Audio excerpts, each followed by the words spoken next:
Jack Benny program. Starring Jack Benny with Mary Livingston, Phil Harris, Rochester, Larry Stevens, and yours truly, Don Wilson.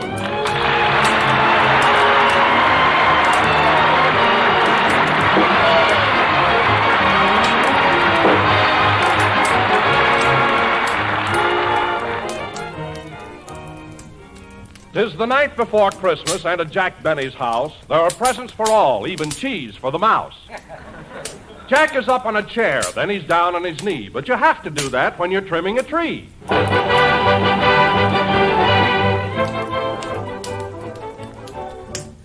Well, we're all through, Mary. Gee, it was nice of you to come over and help me trim the tree. Well, if I didn't, you'd never get it done. Say, Jack, shall I put the snow around the bottom now? Not yet. I want to see if the lights are working. I'll hold up the bulbs, and when I say ready, you plug it in. Okay. Ready? Ready. Pull it out! Pull it out! Pull it out!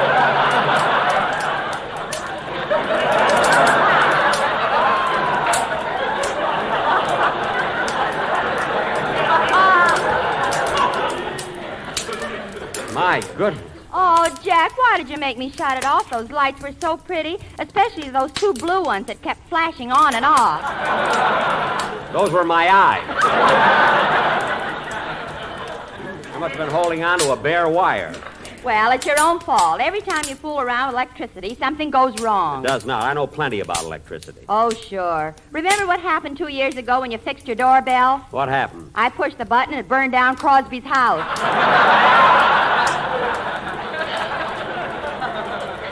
Oh, stop exaggerating. Anyway, hand me that roll of tape.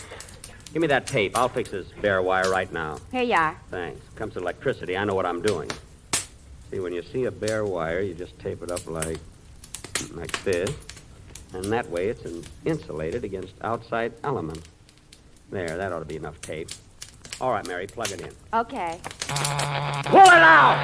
Pull it out! Pull it out!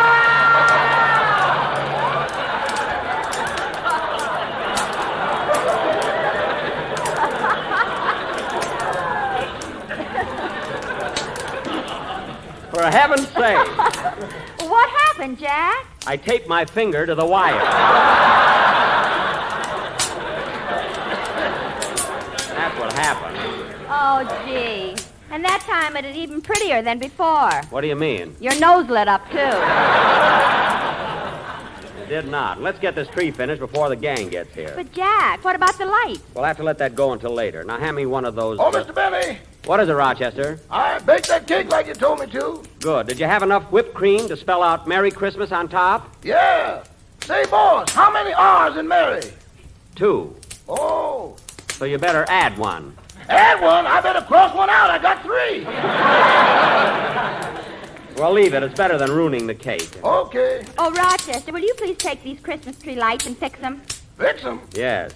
I ain't fooling around with electricity. Now, what are you afraid of? I ain't gonna get hit by nothing I can't hit back. Oh, Rochester. Imagine being afraid of electricity. Suppose Robert Fulton was afraid of electricity. He never would have invented the electric light.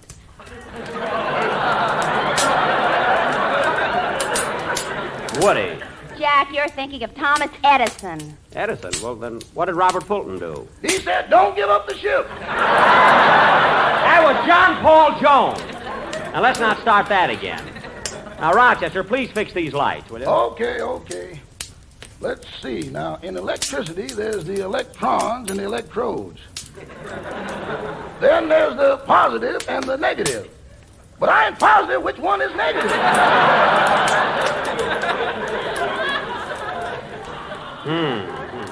Then there's the atoms. Now, the atoms are supposed to go from the positive to the negative, or maybe they go from the electrons to the electrodes. Then again, maybe they go from Natchez to Mobile.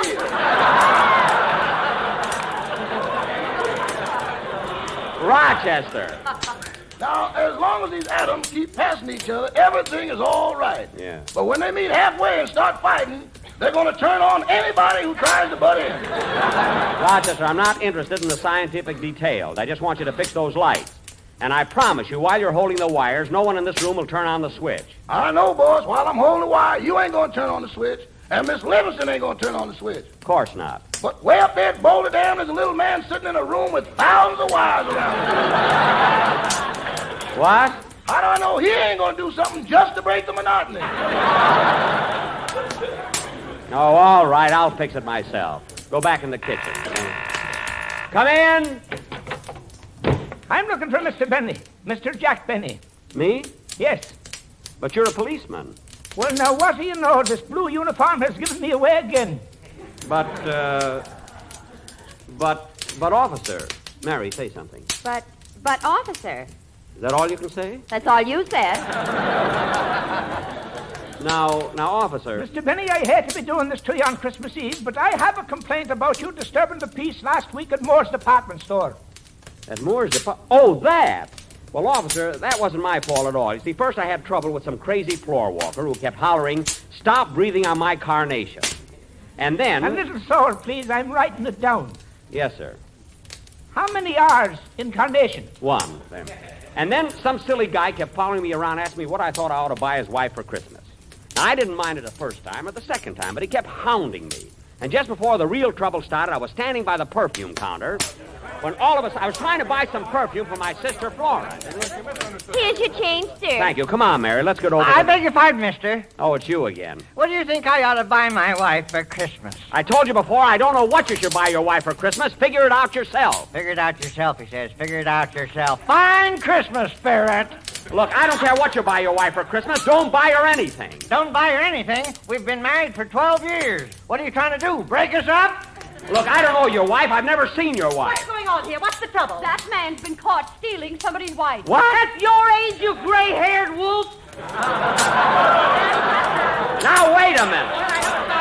One time, let me through. What's going on here? What's going... Oh, it's you, my little cupie with the droopy toopy. Now, cut that out and don't blame me for this because it's... Stop breathing on my carnation. I'll breathe on it as much as I like. Stand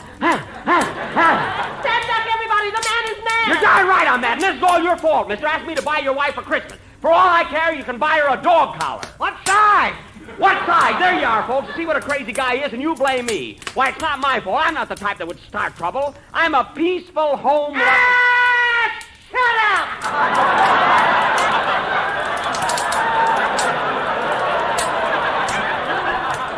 Oh, come on, Mary. Let's get out of here. And that's exactly what happened, officer. Believe me. By golly, it's amazing. It sounds like something you'd hear on the radio. Yeah. Well, I'm convinced it wasn't your fault, and I'm going to forget all about this complaint and be wishing you folks a Merry Christmas. The same to you, officer. And a Happy New Year. Thank you. Goodbye. Say, Mary, he was a nice fella at that, wasn't Yes, he was. Now, come on, Mary. Let's put the presents around the tree before the gang gets here. Huh?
Well, Mary, we got all the packages under the tree.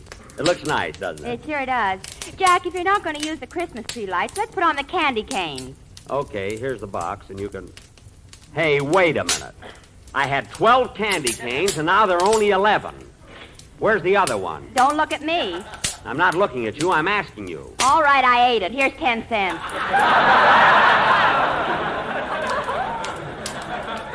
Smarty. I bet you'd be surprised if I took it. I wouldn't be surprised if you sued me.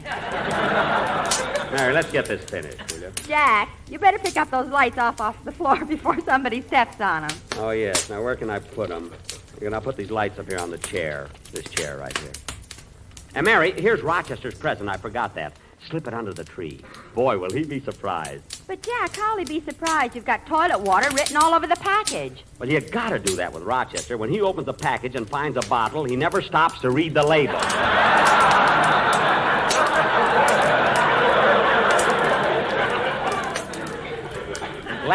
Last year, I gave him a miniature ship and a bottle, and the mast stuck out of his mouth for 3 days.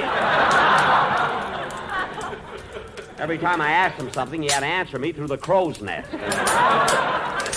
Believe me, Mary, I know what I'm doing. Well, Jack, I guess that does it. Tree's all finished. Yeah. Gee, it looks swell. I'm kind of tired. I think I'll sit down for a minute and smoke a cigarette. Mary, have you got a match? No. Oh, well. Oh, say, boss, What is it, Rochester? are your socks dry yet? My socks? I think so. Well, people will be here soon. You better take them off the tree. Oh, that's right. You take them off, will you, Rochester? I'm tired. I want to sit here a while. Yes, sir. Say, this tree looks awful nice, but it's kind of dark. Oh, no wonder the lights aren't plugged in. I'll fix that. Pull it out! Pull it out! Pull it out!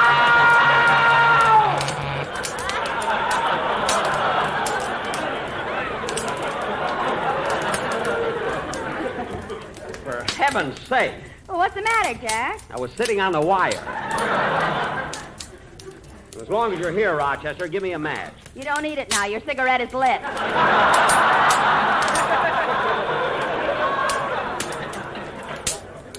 Oh, yes. Thanks, Rochester. Don't thank me. Thank that little man up at Boulder Dam. Rochester. I wonder how that guy at Boulder Dam knew I was sick. Oh, well. Come in! Hello, Phil. Hiya, Jackson. Merry Christmas, everybody. Same to you, Phil. Hey, Jackson, that Christmas tree looks terrific. Yeah, it is a nice tree, isn't it? Not only that, it's grown about 2 feet since last year. Phil, this isn't the same one. You know, Phil, I believe in the old-fashioned way of getting a tree. I know when you get up early in the morning and bundle yourself up warm, and you throw an axe over your shoulder and go out in the woods, you know, way out in the wilderness and chop down your own Christmas tree. Yeah, you're right, Jackson. Where'd you find this one? In the lobby of the Beverly Wilshire Hotel. You said it. Timber! Yes, sir. Say, Jackson, you ought to see the tree I got in my house. I got it all decorated, and then right on top I got a big red star. A red star? Phil's supposed to be a silver star. I know, but this way I get 5 red points. Oh, Harris, you humorist. You're the Mark Twain of your generation. Mark Twain. Phil, it's Twain. Twain. Wheelie?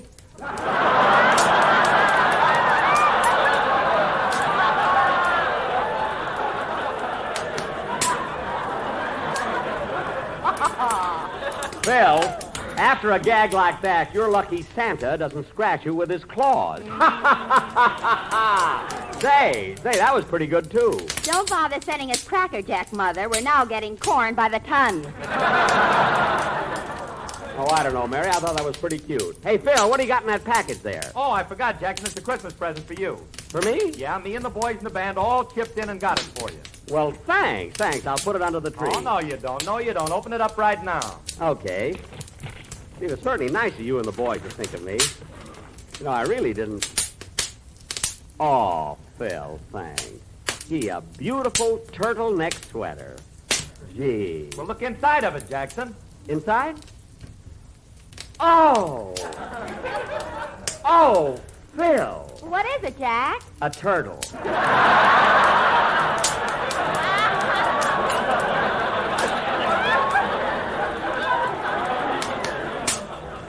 A fine present. I'll fix him. Imagine bring me a turtle for anything, Barry. Come here, Phil. Phil, sit down on my chair. Well, thanks, Jackson. Are you comfortable, Phil? Sure.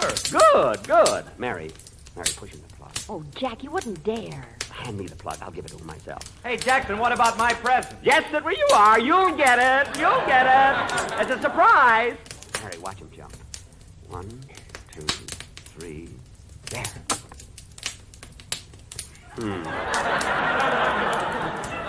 Phil, don't you feel anything? No, why?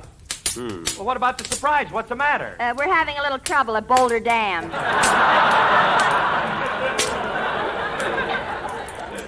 Mary, I can't understand what went wrong.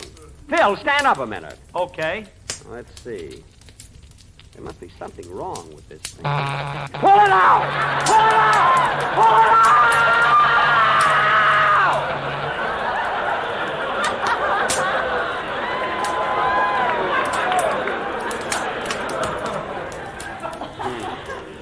Fine thing to do to a guy on Christmas Eve. Well, it's your own fault for trying to play a trick on Phil. Oh, so that's it, eh, Jackson? Trying to give me a hot seat. Oh, it was nothing, Phil. I was just trying to have a little fun. Pull it out! Pull it out! Jack, that's a doorbell.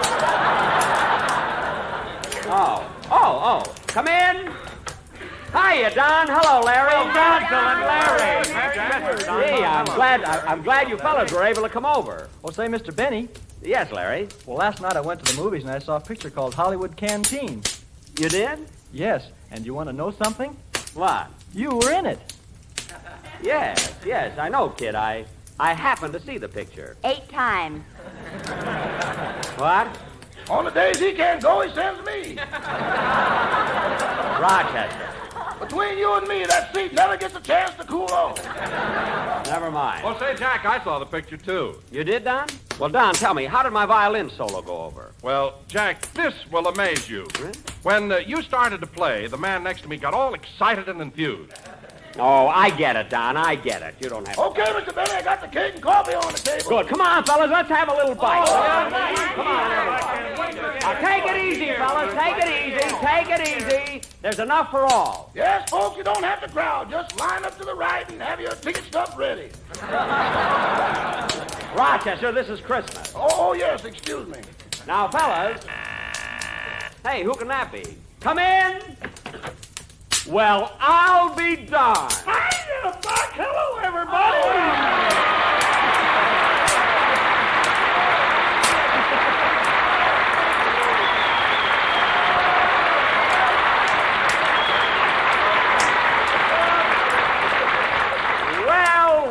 Well, what a surprise. Andy Devine. Well, who'd you think I was, Frank Sinatra?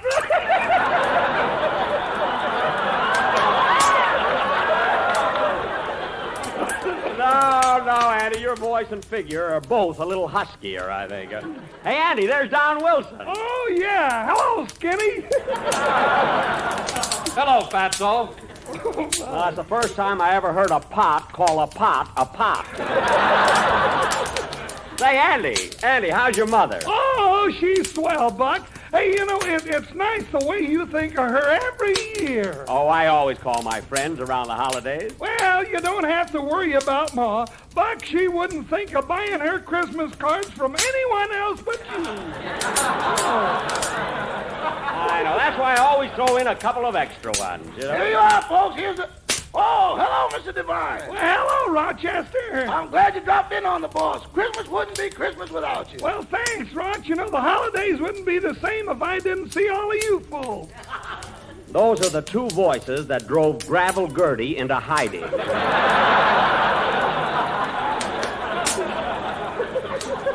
Say, come on, Andy. You're just in time to have a bite to eat. And listen, I've been saving a bottle of champagne just for this occasion. Let's drink a toast. Champagne, oh. Come on, fellas, everybody.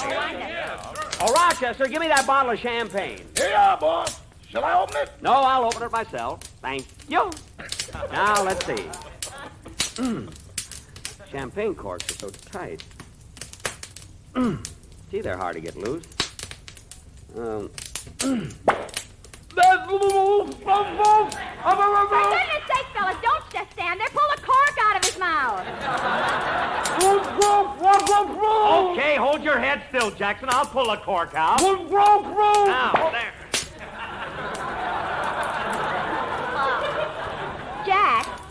Jack, say something.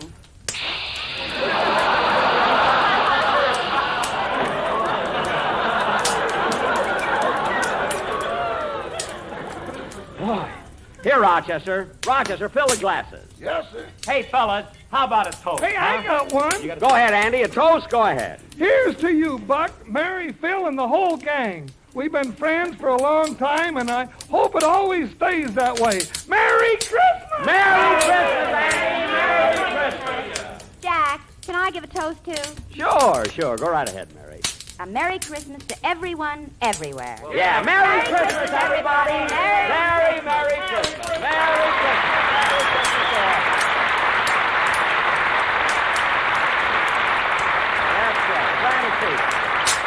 That's right. Say, Jack, how about a toast from you? Me? Yeah, I'd like to give a toast too, Don. This is a toast to a lot of fellas I met in Africa, Europe, and the South Pacific. And to all you other boys out there I wasn't lucky enough to meet. Fellas, this is Christmas Eve, a time for happiness and good fellowship. A time when our hearts should be humble and forgiving. But this is war, and I've seen what you boys are up against on both sides of the world. I know the Christmas spirit must seem a very distant thing when you're crouched in a muddy foxhole or wading through the half-frozen slush. I know, too, that there's very little to remind you of Christmas inside a stifling tank or in the icy cockpit of a B-29 6 miles above Tokyo. Maybe you feel it as something you lost long, long ago, because the only Christmas lights you see are the bursts of shells or the flashing path cut by tracer bullets. But Christmas is a spirit that springs from within and is so strong it transcends even the ugly scenes of a battlefield and fills the soul with a passion to defend the things that are right and just. You are the ones who have gone to the ends of the earth to preserve the freedom you know belongs to every man, to hasten the day when all mankind can once again live in dignity and in peace. So here's to you, fellas. Merry Christmas, and God bless you all.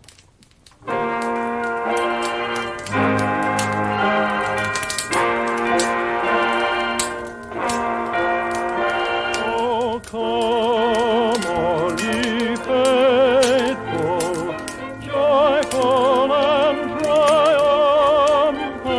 Oh, come ye to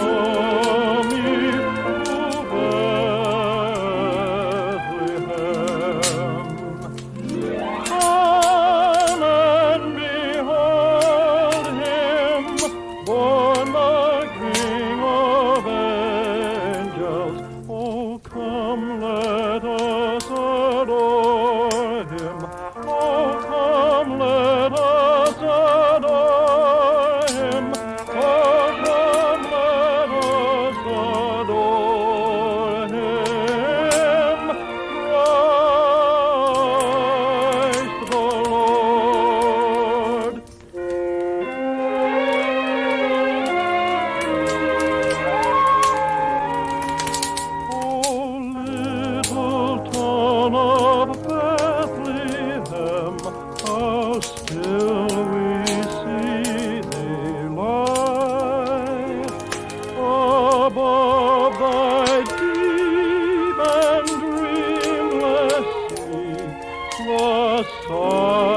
virgin mother and child, holy infant, so tender and mild, sleep in heavenly peace.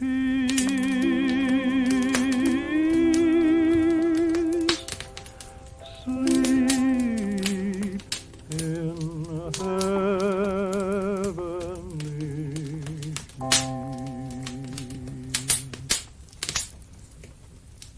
Good night, folks.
This is the Armed Forces Radio Service.